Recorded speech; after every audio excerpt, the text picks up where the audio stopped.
to another podcast of Journey with Julie. So today I'm sitting with Elizabeth DeVerdstein. So welcome, Elizabeth. Hello. And so you are based in Winnipeg in Treaty 1 territory. Yeah. And you're an intuitive counselor.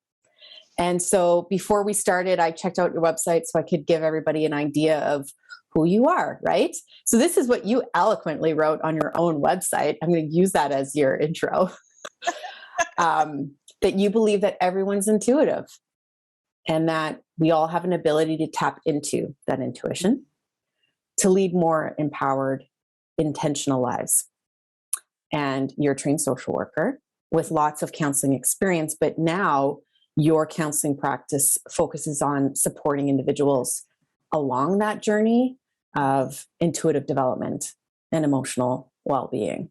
So I'm pumped about this conversation because today we're talking about connection and how we use that to anchor ourselves when life gets really stormy, which it has been over, like even more so than normal since COVID landed in all of our lives.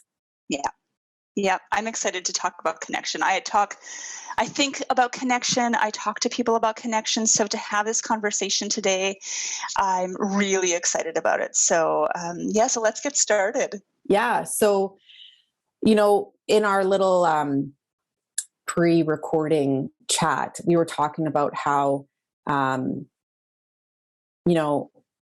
life doesn't always go the way that we want. And sometimes we might perceive that when it doesn't go the way that we want, that we feel like we're failures and we tend to isolate ourselves. Mm-hmm. So then how do we find that connection to ourselves and to other people to find that recalibration to continue to move forward in our life, right? Like essentially what your counseling practice is, right? Yeah. And I think like when we were chatting before, it kind of hit home when you ran into some chaos in your own life that was a little bit more than you asked for. Mm-hmm. Yeah, more than I wanted. Yeah, exactly. Yeah, absolutely. So we can backtrack a little bit, and I can maybe start with that story. So if that's okay. Yeah. As we've kind of touched on, this theme of connection just has been so poignant and meaningful for me for the last really year and a half. And I would say it started, everything just doesn't kind of start overnight sometimes, but I think for me, a lot of it came from the fall of 2020. So at this point, fall of 2020, we had already been, a handful of months into the pandemic. Mm-hmm. So, on that external level, the macro level, there's lots of stuff going on that's impacting us that's outside of our control. Mm-hmm. And, that just kind of had an impact, a snowball effect. I ran into some health issues, health concerns that were really stressful, were scary, were really uncertain, that required some specialized medical attention and care and ongoing. So it wasn't just kind of an overnight thing. It was ongoing for a few months. So that stress, that kind of came onto the plate. And I also have 2 young kids. At that point, my kids were 2 and 5, and that having young kids is in my experience wonderful, and the highs of highs and the lows of lows, like really exhausting and challenging and wonderful and all the things, but just really challenging as well. So that's, kind of an added thing on the plate as well. And then work stuff, work had been shifting. I had made a big career change. After mat leave, I couldn't return to my previous work. So that kind of brought a huge change and shift in my professional life. And then that just kept shifting too. And so hearing all of this is like, oh my gosh, one after another after another. Exactly. And that's exactly what it felt like. The ground underneath me was just always moving and shifting. And that, looking back, I could see now where it felt like things were disconnected or they were disconnecting. Mm-hmm. But in the moment, in the time, it just felt so hard and so chaotic and overwhelming. And then that just kind of led way to a burnout and just complete overwhelm and exhaustion. So that was fall of 2020 for me. Yeah. And, I'm sure that people listening can probably, relate to what you're saying, because we all have many balls that we're juggling in life that we choose, right? Mm-hmm. Yep. But life has a way of adding in a few extra ones that we do not have a choice about.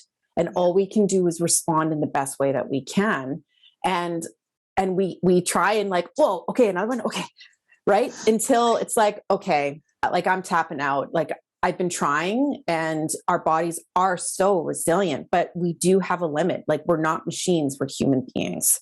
Yeah, and so when COVID came along, it just kind of knocked that rhythm that people had juggling all those balls like to pieces. And even mat leave, like that's a whole other life change and career change. And like, oh my gosh, nothing was routine.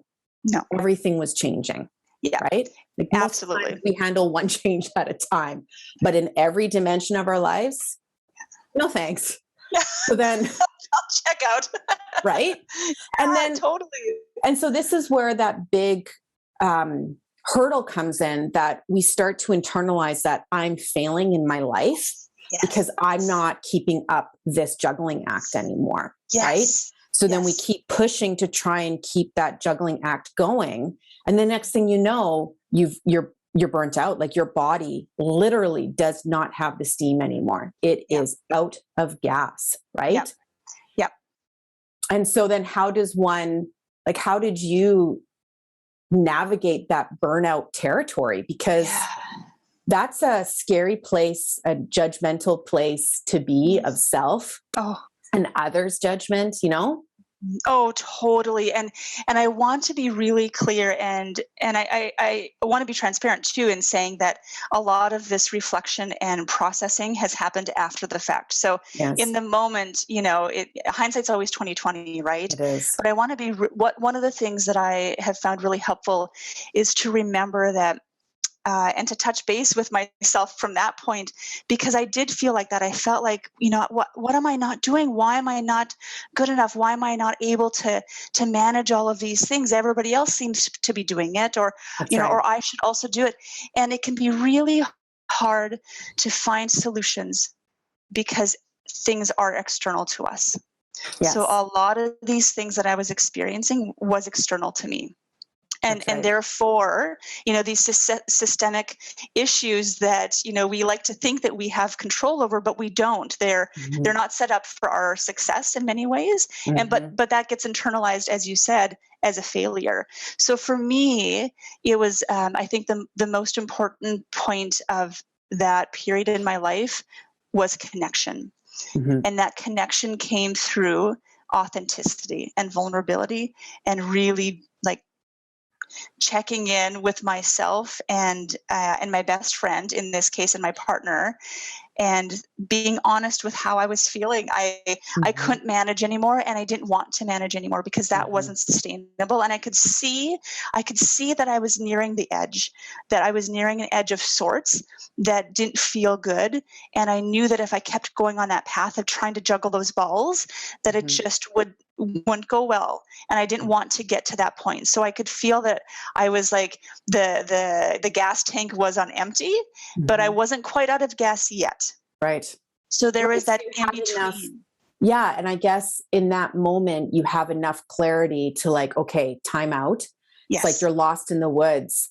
I always remember there's this moment in one of the Bourne movies, where someone is lost in this field of really tall grain, and they don't know where they are. So they just like close their eyes, they kneel down, and they just listen and they tune in. Yes. And when I remember you sharing the moment, well, in that time frame, you got quiet, and because you're lost in the forest, I think it was your friend that helped you see and offered that like tether, that line to feel connected again, so that you could reconnect with self and figure out, okay, where am I and how am I going to get out of here?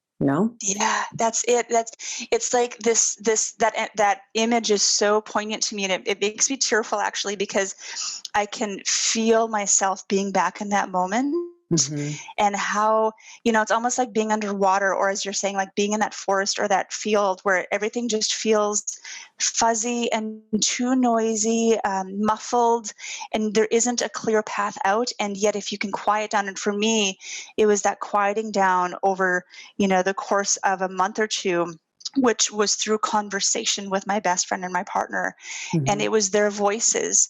They weren't in it with me, but I could tap into, if I Yeah. quieted down enough, I could tap into and hear some of their reflections back to me. And that was that life raft. That was that, like, oh, here, take a left here, because this is maybe what's over here. And it was that courage and trust, for them, which then helped me to reconnect to the courage and trust within myself. Right. And you had But that it's, established with them before that moment, right? So yeah. that when you're not at your best, you Mhm. can trust that connection that you have Yeah. with self from other times and with Yeah. your partner and your friend Yeah. from other times. So that, like, when you can't see and you can't hear and you're just blind, you have that inner knowing, that intuition, right? Yeah. Yep, To just absolutely. let go and connect blindly. Yeah, and to me too, I think that there's an important piece that's sticking out to me right now, because it's in those moments when we're in crisis or things are really acutely intense that it can feel really hard to pick up a new tool or to learn something new or to Oh, figure out totally. something new. It's so hard, right? And so, to be able to reconnect with ourselves, quiet down enough to read, like tap into like that toolbox that we have, whether it Mhm. be through relationships or strategies or experience from the past that we know work. It's Yeah, being able to touch base with that again, so we can then maybe figure out a new way forward. that's right. Just a little bit of everything in that moment, but we have to, like, for me, it was so important to quiet down enough. And literally, I mean, this is maybe too much information, but I'll share it anyway. It was quieting down in the bathroom, like, Yeah. with two young kids, like fingers Yeah. underneath the door, trying to get in. It was literally like, okay, I just have to quiet down for 30 seconds. And sometimes that's Yes. all it was. So it Yes. wasn't any big grand gestures, but it was many of those little things over and over and over again. Yeah. And I'm glad that you pointed that out, because a lot of moms, like, there is no pause button, right? So you have to find it in the ways that you can. And if it's in the bathroom, just quiet for 30 seconds and you see your children's fingers under the door, or, sitting in the garage before you walk in, and you Yes. have that minute of Yes. like, just quiet. The car's off. I'm not at work. I'm not inside yet. This is my moment to just recalibrate, right? Or, have someone Totally. look after the kids so you can go for a walk, or go for a walk with a friend, or like whatever, get up 30 minutes early just so Yeah. that you can have a quiet house and have a cup of coffee and quiet. Yeah. Like Yes. whatever ways Yes. that you have found have worked.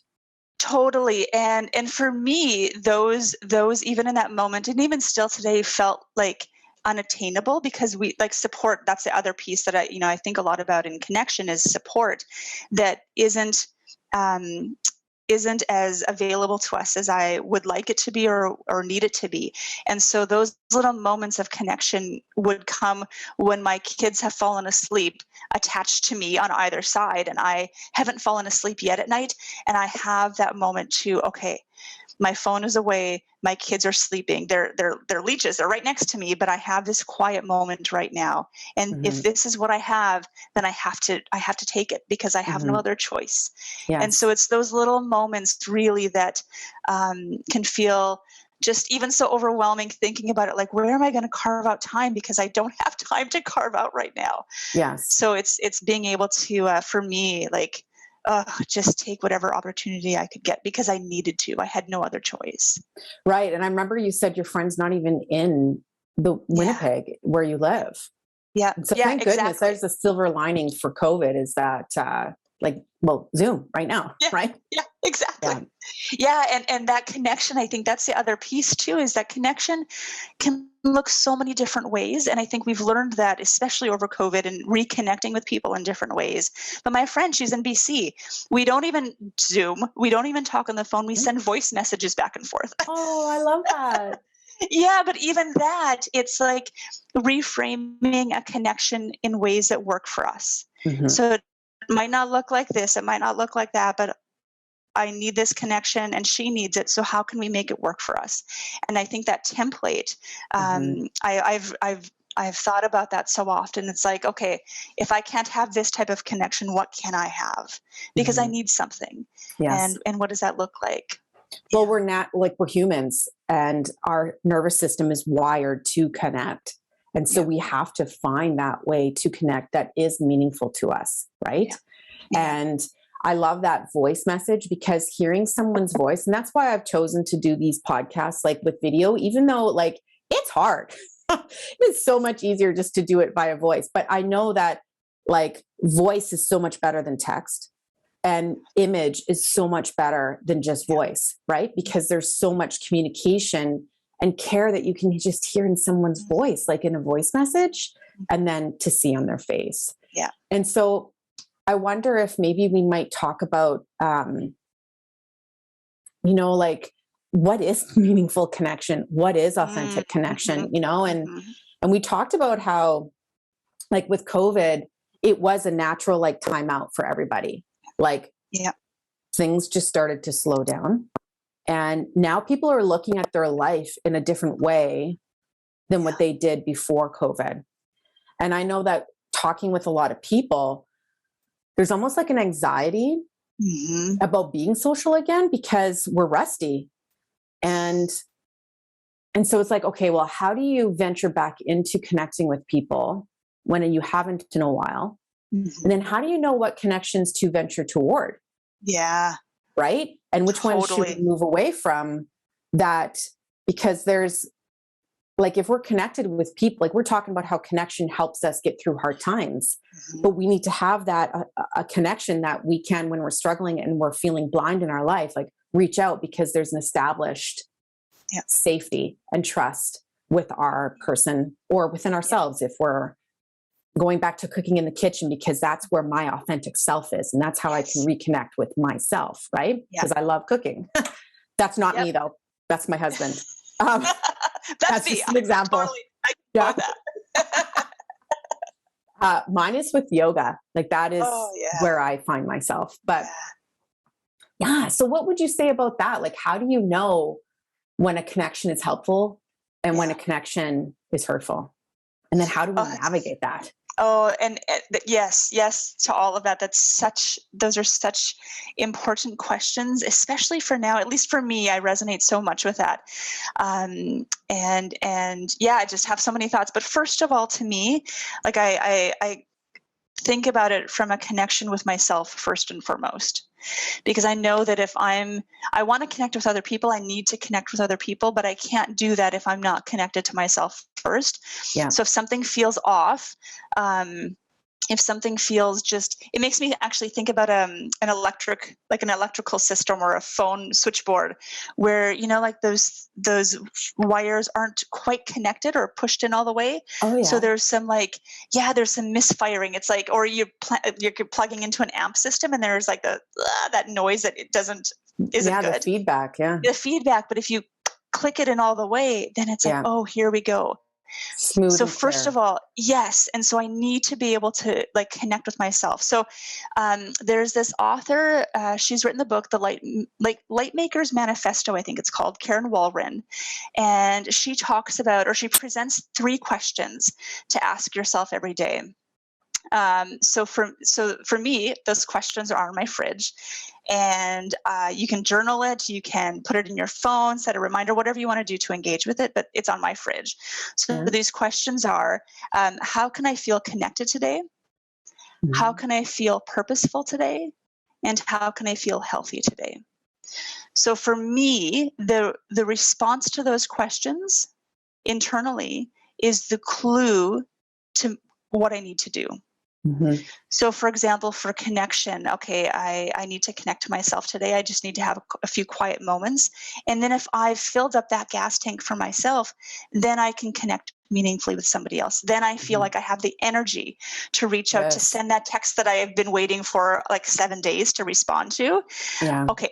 now I can connect with somebody else. But I can't do that unless I'm not connected to myself first. So that's just what worked. Like, that's just me. Yeah, Maybe that's me people too. resonate. Yeah, maybe people don't. But I know enough, at least through the last 2 years, that if I haven't connected to myself first, yeah, those text messages or emails are going to go unanswered for maybe weeks. Well, if you're And not connected yeah, with yourself, it's hard to be connected in the present moment. And if you're not exactly. connected in the present moment, you're not reading that moment at all. Yeah. So how do Yeah. you figure out what the message and the felt sense is in that moment for it to be helpful or hurtful? Yeah. We don't know, right? Yep. Exactly. So Yeah. to me, that's kind of always what I go to first, is like connection to myself. And if that feels like there's a lot of noise around, then where do I need to make that connection more clear? So there's Mhm. other questions of like, what do I need to do today to feel healthy and to feel purposeful? Like, that can offer some additional clues as well of like how I can reshift things or readjust or recalibrate. Mhm. And usually it's quite easy. It's like, okay, I need to, maybe not have a second cup of coffee today. Maybe I should just go straight to water after my first cup of coffee. Right. So something as simple as that, but that makes a huge impact for me, Yes. of feeling disconnected or just not quite right. So something like that, or, feeling purposeful, can I reach out to somebody who I know isn't doing well right now, just by Right. sending them a text to let them know I'm thinking of them.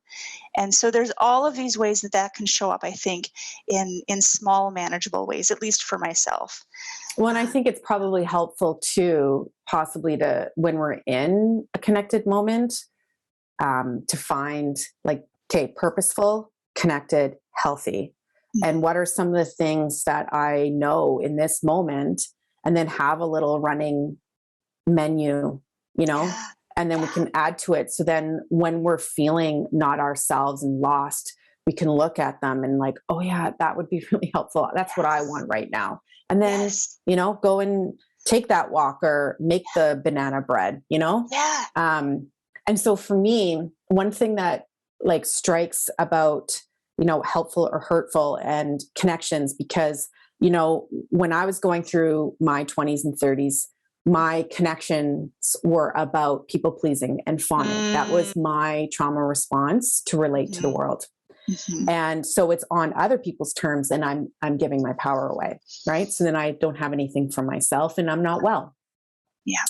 And so when I was in a certification program for trauma sensitive yoga, we had a dyad, and I met with my person every Wednesday, and we would facilitate trauma sensitive yoga with each other. Very simple. It's not like from your chair, like right now we could do it, right? Mm-hmm. And even if it's just maybe 3 minutes, I would feel connected to myself again.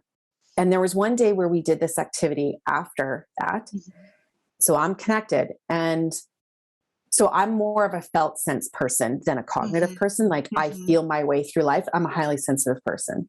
And so this activity that we did that I felt was very profound for me to understand what connections in my life were helpful and which ones were hurtful. And so it's a power over, power under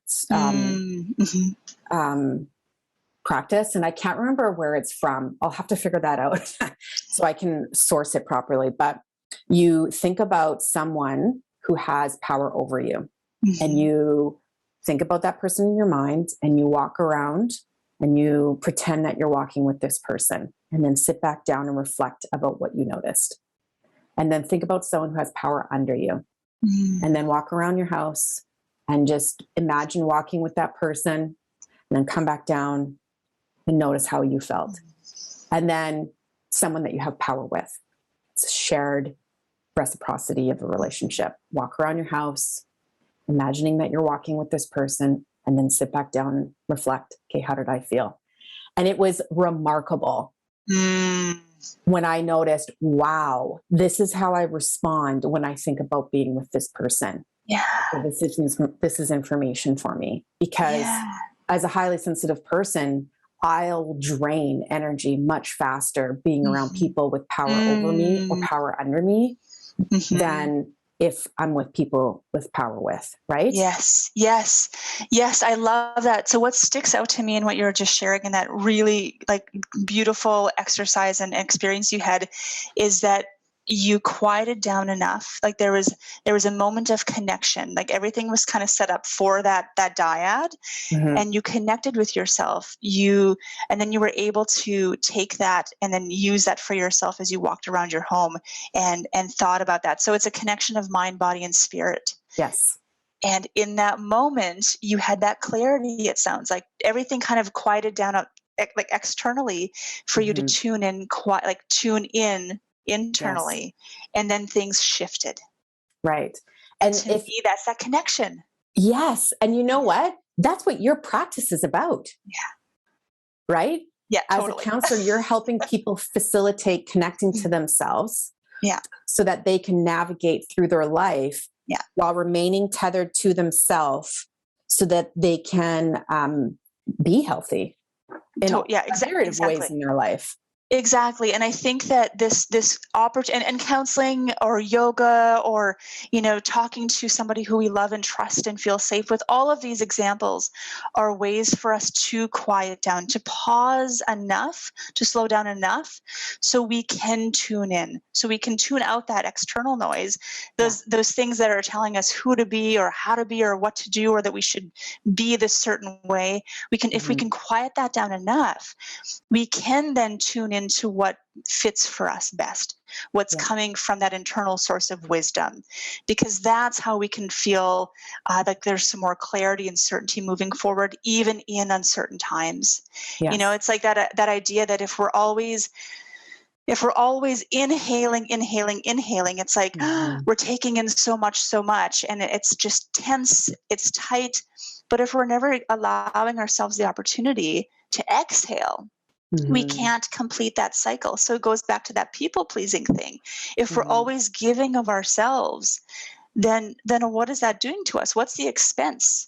And well, the expense is that, we don't feel good. We don't have health and wellness. And that can manifest in so many different ways. It can. And, as I reflect on and just hear this conversation between the two of us, like both of us, having been professionals, serving others, we've been through our journeys, we've self-reflected, we work on ourselves so that we can be available for other people. Some people may not be at that point in their journey. And then that's where they might benefit from connecting to someone like yourself to establish, knowing that the therapeutic relationship is completely different than the relationships and connections we have outside of a therapy office. Absolutely. And so being in that therapeutic space, one can learn how to connect safely with trust, so that they can, with your guidance and support, learn how to connect with themselves.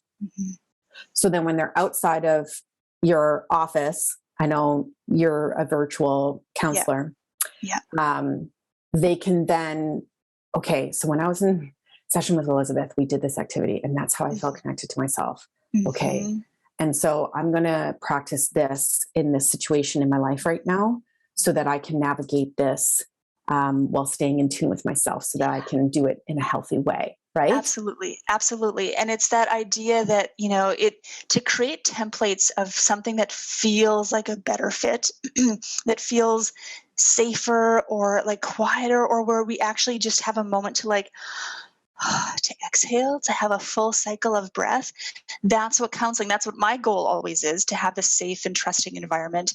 And I think that's the goal for all counselors, is to be able to have this space for people, to hold space, to be able to connect meaningfully with themselves, to feel what that can feel like. So then they can, replicate that hopefully outside of that counseling space. And I think going back to that question that you had a while ago of what does it feel like, what does meaningful connection feel like, and what doesn't it feel like? I think that oftentimes people know what it doesn't feel like. We just have to be able, we need to put the language to that. We need to be able to acknowledge and recognize that something feels off right now. I don't know what it is. I don't maybe have the words or language to describe it, but just something feels off. And so then, okay, well, let's talk about that. But what does it feel to feel connected? What does it feel like to have no noise, like those plugs into the amp are just well connected? What does that feel like? Is there a time in life that you have felt well connected? That's right. And how can we try to replicate that? It might look differently, but how can we take little bits and pieces of that to offer some clarity and empowerment moving forward? Because it's possible, but it's sometimes we just need that extra support, and that can come in many different forms. That's right. And so that's beautiful. I think I'm going to bridge that to segue to bring this podcast to a close. So thank you. That's great. I'm glad. So if it's okay with you, for people, do you remember when you said strong back, soft front? Yes. Well, yeah, let's just quickly talk about that. So I love Brene Brown, of course. And I can't remember, and maybe we can find this to properly source this, but Brene Brown, she takes this quote, strong back, soft front. That's from somebody else. So she takes that and then she adds on wild heart to that. So for me, a lot, I think, kind of if I had to have a chapter or maybe even a title to this whole year and a half for myself in my personal life, it has been that. It's been, having a strong back. So being able to stand up and find my footing in very uncertain and scary times, but having that courage to stand up with the support of others around me, having that soft front to still be able to connect with myself and others, and then having that wild heart. So to me, the wild heart means that I am daring to dream and daring to hold hope for myself, to have a vision. That's hard. That could be a whole other topic. Yes. But the strong back, soft front, and wild heart, to me, that just is such a manifesto, or just the title of a book. And for me, that's been what the last year and a half have been for me. Your motto. Yeah. Yeah. My motto. There you go. And so I suppose when we're in that state, we can ask these questions that you have pondered and support clients in moving through as well. Who am I? Mm-hmm. What's my purpose in this lifetime? Mm-hmm. And how can I live my life with more clarity, intention, and peace? Yeah. That's it. And live with a strong back, soft front, and wild heart. So for people who are listening, if you could be, if it is of benefit to you to journey along someone to figure out how to connect with self and then connect with others that's meaningful in order to navigate the rough waters of life, your website is elizabethdevergstein.com. And of course, it will be linked on the website so that people could click on it and find guidance and support with you when they feel ready. Yeah, we don't have to do it alone, and we're not meant to do things alone. So if that feels like a meaningful support, then I certainly encourage people to reach out, just to even have a chat, just to connect. Just to connect. Right. It's all about connection. That's right. So thank you so much for this moment of connection. I appreciate it. Julie. And I look forward to our next time. Thank you. It's been such a pleasure.